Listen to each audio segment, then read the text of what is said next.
Acomódate, tómate algo caliente o frío, ponte tus audífonos y prepárate para escuchar Hablando de, un podcast para analizar desde la comunicación los espacios y estrategias digitales y entregar trabajos de una manera diferente.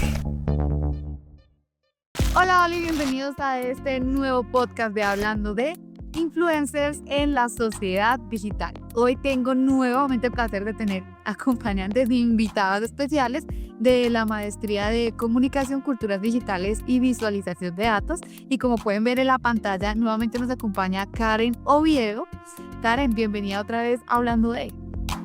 Hola Estefanía, gracias por la bienvenida. Bueno, y en esta ocasión vamos a hablar de los influencers y el poder en red. Y también nos acompaña estrenándose en este podcast, pero pues que también ha tenido que hacer podcast para los trabajos de esta maestría, a Viviana López. Hola Vivi, bienvenida. Gracias niñas, ¿cómo han estado? Sí, la idea es que toquemos un poco el tema de cómo los influencers están afectando la realidad y la percepción de las personas actualmente, principalmente los jóvenes. Así es, pues como ya lo dijeron mis dos compañeras, pues va a dar redundancia otra vez, influencers como mediadores de poder en medio de sociedad y culturas digitales. Pero para esto, mejor dicho, vámonos al punto de vista del teórico. El punto de vista del teórico. Bueno, gracias Estefa. Para abordar esta sección vamos a analizar al sociólogo Manuel Castells y su libro Comunicación y Poder, centrándonos en la siguiente cita y me permito leerla. El poder se ejerce fundamentalmente construyendo significados en la mente humana mediante procesos de comunicación que tienen lugar en redes multimedia globales locales de comunicación, incluida la autocomunicación de masas. Entonces, cierro la cita. Para ello es necesario principalmente comprender cuáles son las formas de comunicación que plantea el sociólogo Manuel Castells. Y él nos habla de 3 formas de comunicación claves. La primera es la comunicación de masas, es ese ejercicio de manera unidireccional donde un emisor envía un mensaje a diferentes comunidades o audiencias, ¿no es cierto? Adicionalmente, en segundo lugar, tenemos la comunicación interpersonal. ¿Qué es la comunicación interpersonal? Es esa comunicación que se da en pequeñas redes. Ejemplo, me acabo de leer un libro y se lo quiero compartir a Vivi, se lo quiero compartir a Estefa y les digo, miren, me pasa esto, aprendí esto, pero no pasa de allí, no pasa de crecer en esa pequeña red y allí muere, ¿no es cierto? Como que se convierte en un voz a voz, pero muy pequeño. Y donde vamos a hacer mayor incidencia en este podcast es justamente en la autocomunicación de masas. Hacemos énfasis en este último modelo para comprender que este modelo nos permite llegar a todas las personas de manera masiva. Cuando digo de manera masiva, ¿en qué lo podemos identificar en la actualidad? Pues sencillo, a través de las redes sociales.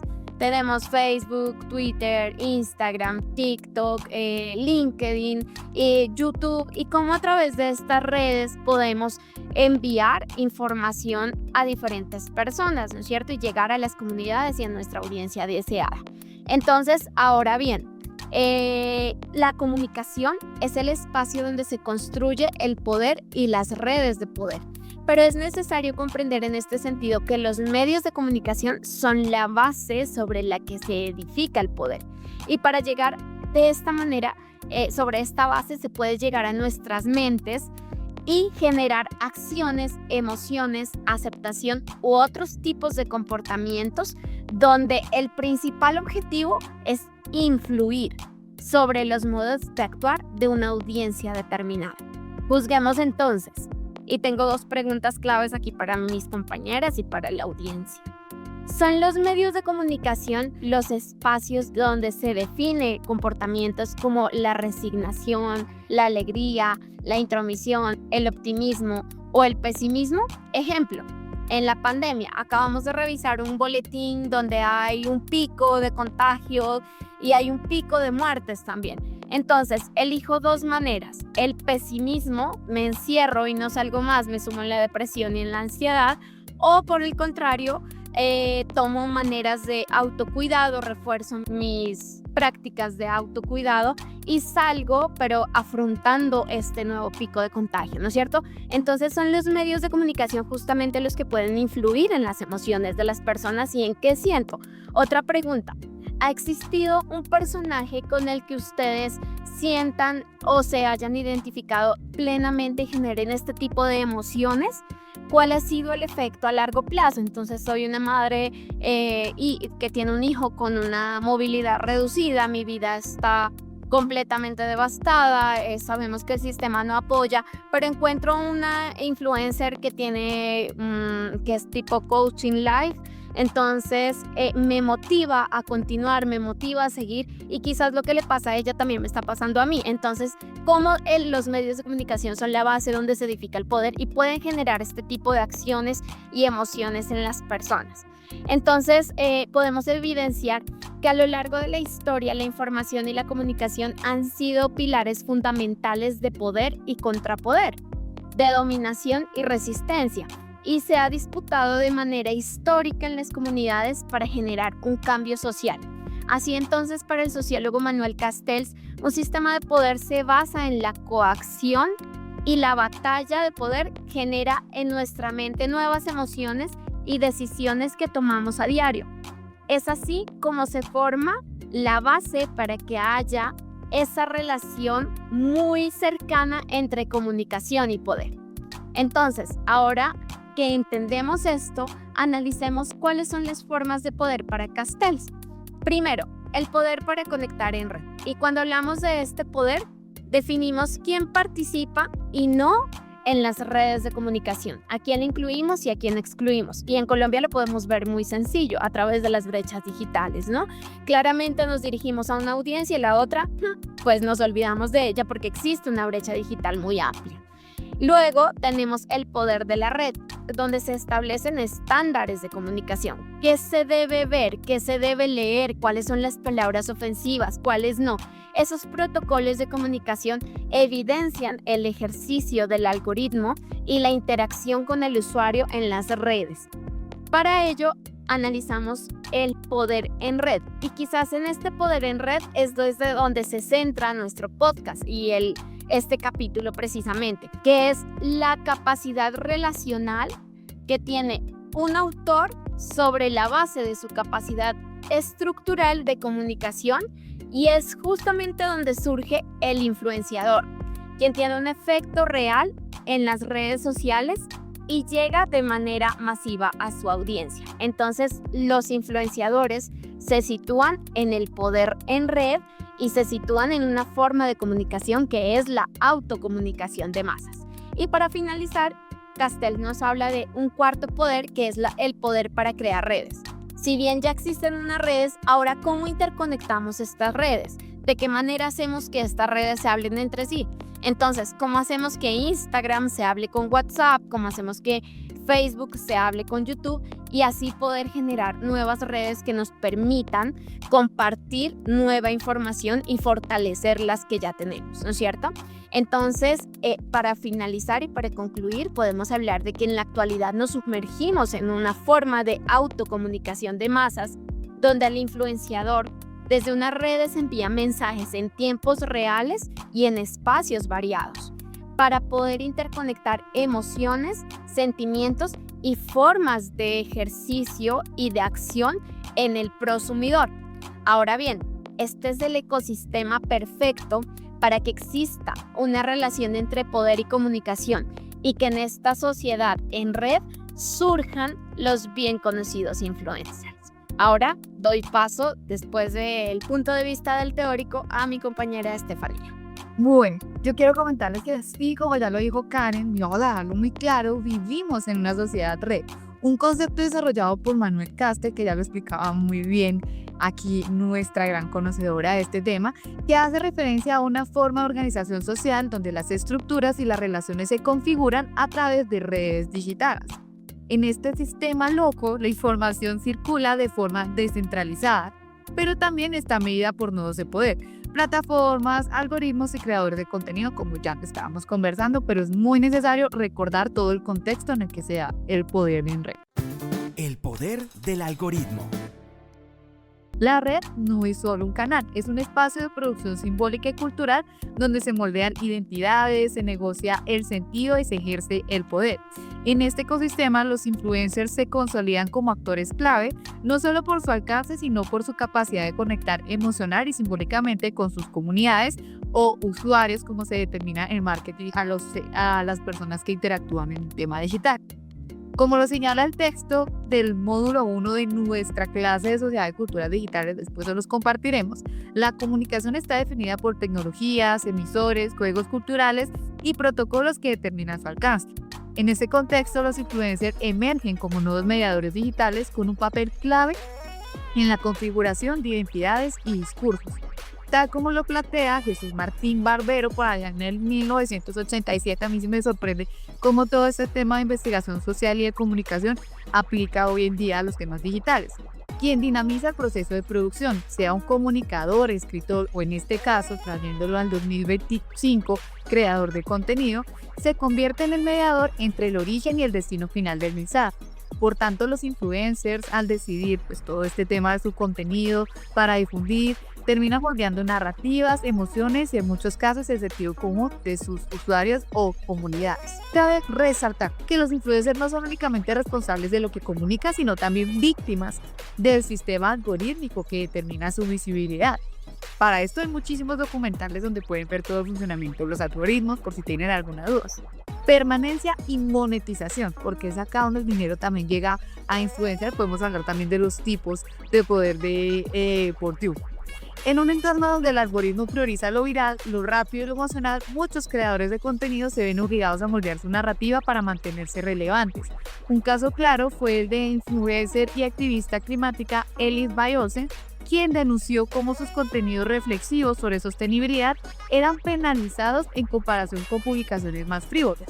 Esta situación refleja que los algoritmos no solo cercan la información, sino que empujan a los creadores a adaptarse, incluso si eso implica silenciar temas importantes o replicar estereotipos. En este sentido, la supervivencia digital puede chocar con valores éticos, forzando a los influencers a navegar constantemente entre la autenticidad y la rentabilidad, entre la responsabilidad social y las exigencias de una economía a la atención profundamente desigual. Están, mejor dicho, en una encrucijada entre el interés y la responsabilidad social. Esta capacidad de influencia conlleva una gran responsabilidad ética. Los influencers no solo entretienen, informan, educan y normalizan comportamientos. En palabras también del autor de nuestro primer módulo de esta materia, los actores que controlan las redes de comunicación tienen la capacidad de moldear la mente pública y por lo tanto ejercer el poder. Por eso, como comunicadora social digital que les invito a escuchar muchísimo estos podcasts para que ustedes analicen junto a nosotros, me pregunto, ¿son las nuevas generaciones verdaderamente nativos digitales o bien, como lo dicen nuestros libros de las clases, más bien son cautivos digitales? Los algoritmos, al favorecer cierto tipo de contenidos, refuerzan sesgos y burbujas informativas. Sin embargo, los influencers pueden actuar como agentes de resistencia o cambio, abriendo espacios para discursos alternativos, diversidades culturales y prácticas inclusivas. En la medida en que las identidades se construyen discursivamente, como propone ya el módulo 2 de esta materia, los influencers no solo representan identidades, sino que también crean y reproducen. El uso de apodos o nombres de comunidad entre fans, por ejemplo, evidencia cómo las culturas ya no son fijas, sino transversales, móviles y remixables. Cada usuario puede armar su propia colección de influencias, ideas y sentidos de pertenencia gracias a las tecnologías digitales. Por eso, nuestra acción colectiva de los seguidores también puede convertirse en resistencia, introduciendo nuevos códigos o resignificando los ya existentes. Cabe la pena resaltar que en cualquier canal de comunicación siempre va a existir un emisor y un receptor, pero cuando hablamos de entornos digitales nos volvemos prosumidores, es decir, nosotros podemos ser emisores de un mensaje al tiempo que el influencer es receptor de esto, porque nos permiten una interacción real en todo un entorno digital. Entonces nosotros también tenemos el poder. Nunca se olviden de eso. Finalmente, desde la perspectiva de las humanidades digitales, los influencers también contribuyen, aunque no siempre de manera consciente, a democratizar el conocimiento. Muchos de ellos abren sus procesos creativos, comparten recursos y promueven la apropiación digital desde sus plataformas. Y en un mundo donde los algoritmos tienden a premiar lo rentable sobre lo responsable, es urgente, inmediato y necesario que los creadores o influencers comprendan el poder que ejercen y lo acompañen de una ética de cuidado, del respeto por la diversidad y el compromiso con lo cultural digital como bien común. Porque pues como decía Popper en 1946, la opinión pública puede ser manipulada si no hay conciencia crítica. Por eso nuestra tarea como comunicadores es cuestionar, recodificar y narrar con responsabilidad. Y después de este análisis también teórico, pero teniendo en cuenta la ética y la responsabilidad que todos tenemos en este ejercicio, ¿por qué no hablamos de casos reales, divergentes digitales? Divergentes digitales. Bueno, primero es muy importante poner en contexto lo que nuestras compañeras están hablando y es el tema si somos nativos digitales o cautivos digitales. Es una frase muy interesante, ya que realmente las nuevas generaciones nacen dentro de estos contextos. Estamos hablando ya de la cuarta gran revolución. Entonces, quienes nacieron en la época de la revolución industrial, de la máquina de vapor y demás, se vieron obligados a unirse a estas revoluciones. Nosotros, que estamos en esta cuarta revolución, en donde estamos hablando de tecnologías, de inteligencia artificial y demás, querámoslo o no, estamos inmersos dentro de todo este contexto. Por eso es que los influencers tienen tanto poder con sus audiencias, y es porque quien los ve empatizan con su discurso. Estos discursos pueden estar relacionados de forma positiva como negativa. Entonces tampoco estamos tratando de satanizar las redes, de decir que todo lo que aparece en ellas es negativo, sino es eso, precisamente de encontrar cómo desde lo digital se están rompiendo esos estereotipos hegemónicos que existen, que se venden y que se vendían desde mucho antes, también en la televisión, en la prensa, en radio, en donde se ejemplificaba un estilo de vida, un estilo de pensamiento, de visualización física y demás. Entonces, ahorita con la llegada de las redes sociales y en donde todos podemos empezar a actuar e interactuar de forma que somos escuchados masivamente, lo que comunicamos se expande y puede llegar a cualquier rincón. Entonces, dentro de ese contenido hablamos de los influencers divergentes.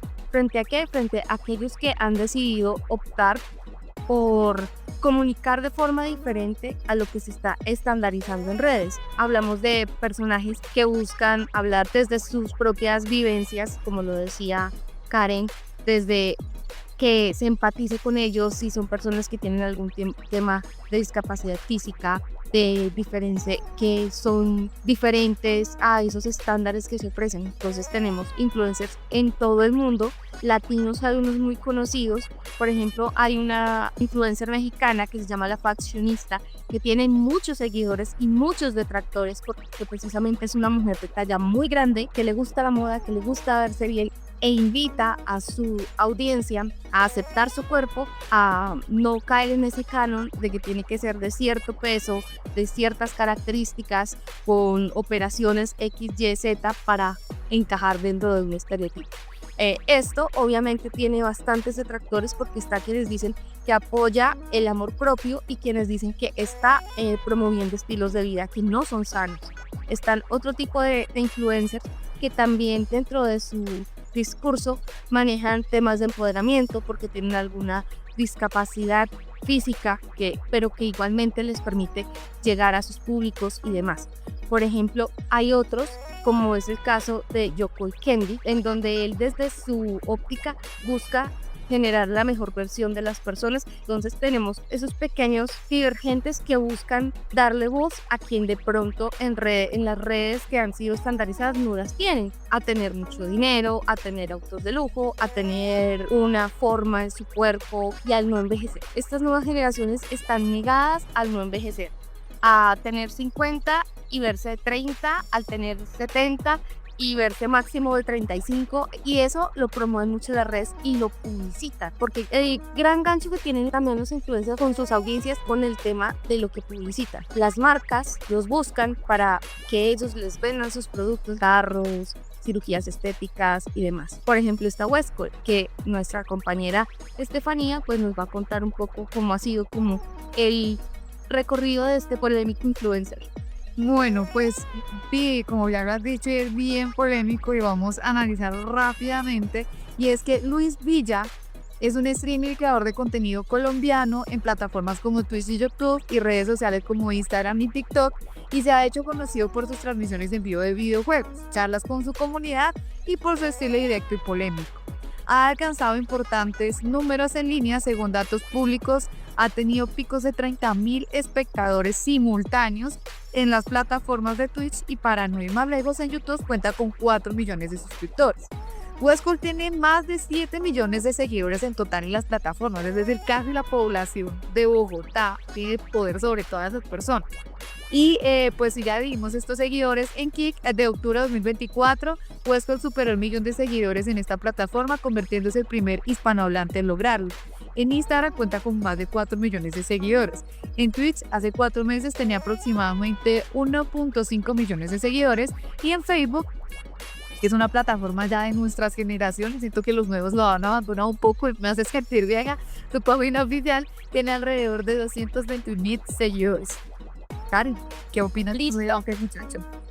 Uy, increíble esta figura, incluso para tratar con guantes de seda. Es un caso que nosotros podemos analizar muy bien desde el poder en red. Y claro, yo me tomo el atrevimiento de analizarlo desde 2 puntos de vista. Primero, desde el punto de vista teórico, desde Manuel Castells, y cómo su contenido es negativo e influencia y genera emociones de tipo negativo en la audiencia, ¿no es cierto? Entonces hablemos primero desde el punto de vista de Manuel Castells. Como bien lo hablaba Manuel Castells, pues justamente podemos analizar desde su punto de vista la reconfiguración de poder. O sea, no solamente hay poder político, no solamente hay poder económico, sino que hoy en día también el poder está en la red y en la forma de replicar información negativa, en este caso a las audiencias, a través de sus redes de comunicación. Pero ¿qué lo hace importante a este personaje? Les pregunto y les respondo a la misma al mismo tiempo, porque estábamos diciendo, bueno, en este podcast escuchamos, juzgamos y criticamos todo lo que es de apariencia negativa. Entonces, Claro que sí. sí, claro, hay que ponerle el ojito, ¿no?, a este contenido. Pero ¿qué lo hace tan llamativo entre los jóvenes? Justamente que trabaja con una audiencia masiva y en una relación horizontal. O sea, yo puedo interactuar con él a través de las plataformas sin ningún intermediario y él me va a estar contestando. Entonces, como que lo baja del nivel de ídolo y te lo pone aquí, ¿no?, a tu nivel horizontal. Viene con una agenda desde abajo. Analiza contenido de memes, analiza debates sociales, analiza debates políticos y pone su punto de vista, sea bueno o sea malo, pero el tipo allí está con un megáfono 24/7, ¿no es cierto? Adicionalmente, tiene un poder contracultural, que es justamente esta forma de matriz de sociedad, ¿no? Poder y contrapoder. Entonces el tipo que dicen esto en los medios de comunicación, y el tipo ya está haciendo un contrapoder, ¿no? O sea, ya está colocando su punto de vista para decir otra cosa completamente diferente y generar críticas a los medios y a las formas tradicionales. Luego, estamos enmarcados en la autocomunicación de masas. Los jóvenes se identifican con él y su contenido, habla de su lenguaje y claro, es que es súper atractivo. ¿Quién no quisiera pasarse el día jugando videojuegos en una plataforma en línea con 30.000 espectadores y adicionalmente generando dinero? Y generando un ejército, o sea, muy seguramente me van a funar, me pueden linchar por esto, ojalá esto nunca salga a la luz. Porque me pueden generar hasta amenazas. Ustedes han visto cómo las personas que hablan de Westcol salen como ni siquiera bots, o sea, salen 7.000, 10.000, 80.000 niños en las redes sociales a decirte, tú no tienes poder, tú porque hablas de Westcol, tú quién eres para hablar de él, mejor dicho, y te empiezan a criticar absolutamente todo, ¿no es cierto? Entonces miren cómo la autocomunicación de masas justamente en este nodo de poder genera una reacción negativa en la industria. Y también muy interesante de analizar, 2 marcas, Red Bull y Doritos, le han apostado a esta nueva forma de comunicación. Entonces, ¿realmente lo está haciendo bien? El man pues está generando dinero, que sea bueno, que sea malo, ya nosotros lo tenemos para nuestro análisis, ¿no es cierto? Pero ¿cuál es realmente el problema de Westcol? Entonces, para enfocarlo desde el punto de vista feminista, pues estamos hablando permanentemente de la cosificación de la mujer. El tipo invita a mujeres a sus streamers y todo el tiempo se está burlando de ellos. se está burlando de su apariencia física y las está interrumpiendo en vivo. O sea, entonces esto está repitiendo esos patrones de cosificación de la mujer, ¿no es cierto? Y todo el tiempo les está hablando en sus espacios de su disposición sexual frente a lo que él quiere o lo que él no quiere. Entonces, eso es realmente correcto, es lo que queremos ver y es lo que queremos que se amplifique en las audiencias. 2. Está ejerciendo poder sobre las mujeres, está haciendo un ejercicio de hegemonía masculina digital, alimentando estereotipos de cómo debemos vernos las mujeres según su punto de vista. Está usando humor misógino y minimizando los casos de violencia contra las mujeres. Es común escucharle en sus espacios decir, es que si no le pego, es que si no tiene esto, no sé qué, es que, o sea, ese tipo de cosas es realmente lo que queremos escuchar o lo que nuestros hijos o nuestros jóvenes deben escuchar ahí para analizar, ¿no? Y ejerce violencia psicológica a través de las relaciones, de las mal conocidas y llamadas relaciones tóxicas. Todo el tiempo está hablando de celos, de que le controle el teléfono, de que le controle sus redes. Eso es violencia psicológica, ¿no es cierto? Entonces, estamos las mujeres viviendo o viendo un nuevo sistema patriarcal, pero en este caso digital. Una pregunta allí válida y que nos permite entender este discurso machista en el contenido de Westworld. Ahí para analizar. Bueno, yo creo que es mejor que ustedes mismos concluyan ya. O sea, nosotros aquí criticamos, criticamos, leemos, escuchamos y juzgamos. Pero si ustedes ya quieren empezar a analizar estos tipos de creadores de contenido, ahora no les estamos diciendo a ustedes a quién sigan o no, sino que ustedes también sean críticos o pues sean responsables cuando uno le dice a la mamá, mire, mijito, una cosa es el amigo de la rumba y otra cosa es el amigo de la tarea y otra cosa es el amigo para llorar. Es lo mismo que pasa con los creadores de contenido. Una cosa es el influencer para entretenerse, otra cosa es el influencer para informarte. Y si tú te vas a informar a través de creadores de contenido influencers, pues también tienes que tener la responsabilidad de verificar ese contenido en redes sociales. Ya aquí esto de cancelación o ahorita que dicen funar, como dijo Karen, pues entra responsabilidad de cada usuario, todo siempre desde el debido al respeto y no amenazas, porque es que realmente acá es otro tema que podríamos hablar en otro podcast. Yo quiero hacer un cierre, Karen, te lo voy a quitar porque tenemos que cerrar. Y es, en conclusión, el enlace de respuesta de este análisis de influencers que nos invita Vivi en su sección, y pues ya que lo cerramos con el caso de Westworld, es que se requiere entender que Internet ha amplificado a través de la autocomunicación de masas la voz de las comunidades, generando en ellas apropiación y autonomía, aun cuando estas carecen de mecanismos de poder institucionales. Pues les estamos dando poder a través de seguidores y además les estamos dando plata a los muchachos con sus comentarios de ay, qué contenido tan bobo, perdón la palabra, pero eso genera clics, eso genera posicionamiento, y por eso Red y Doritos pues separan al artista de su obra, porque pues finalmente les están llevando clientes, ¿no? Más allá de lo que está pasando en su vida real.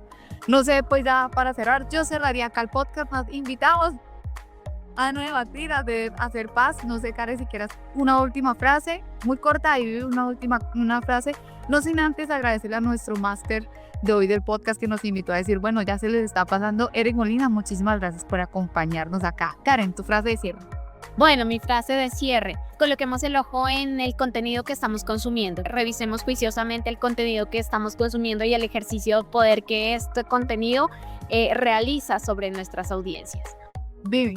Bueno, realmente sí, necesitamos ser más conscientes de lo que consumimos, porque así lo hagamos desde un punto de vista aspiracional de yo quiero ser, yo quiero estar, porque muchas veces se da en los más jóvenes es que yo quiero ser influencer porque tienen dinero, porque viajan, porque los patrocinan y demás. Es empezar a ser conscientes de qué consumimos y eso cómo nos está afectando en nuestra vida. Por ejemplo, eso, si es contenido machista, si es contenido misógino, si es contenido que no va a aportarnos mayor cosa, pues sí deberíamos dar un alto y no apoyarlos, porque realmente gracias a ese tipo de contenidos y que nosotros estamos ahí es que ellos generan ingresos. Bueno, muchísimas gracias a todos ustedes por escucharnos en este podcast, del más largo de la sección, pero de verdad muy nutrido para que ustedes pues tomen un poquito más de una postura crítica y ética frente a las humanidades digitales o social, el poder en red de todo este tema controversial de los influencers o creadores de contenido. Nos vemos en un próximo episodio, en una próxima tarea de esta maestría. Ojalá nos dejen muchas más tareas donde podamos analizar, pero ojalá no importa. Muchísimas gracias por vernos. Chao, chao. Chao. Hablando de un podcast para analizar desde la comunicación los espacios y estrategias digitales y entregar trabajos de una manera diferente.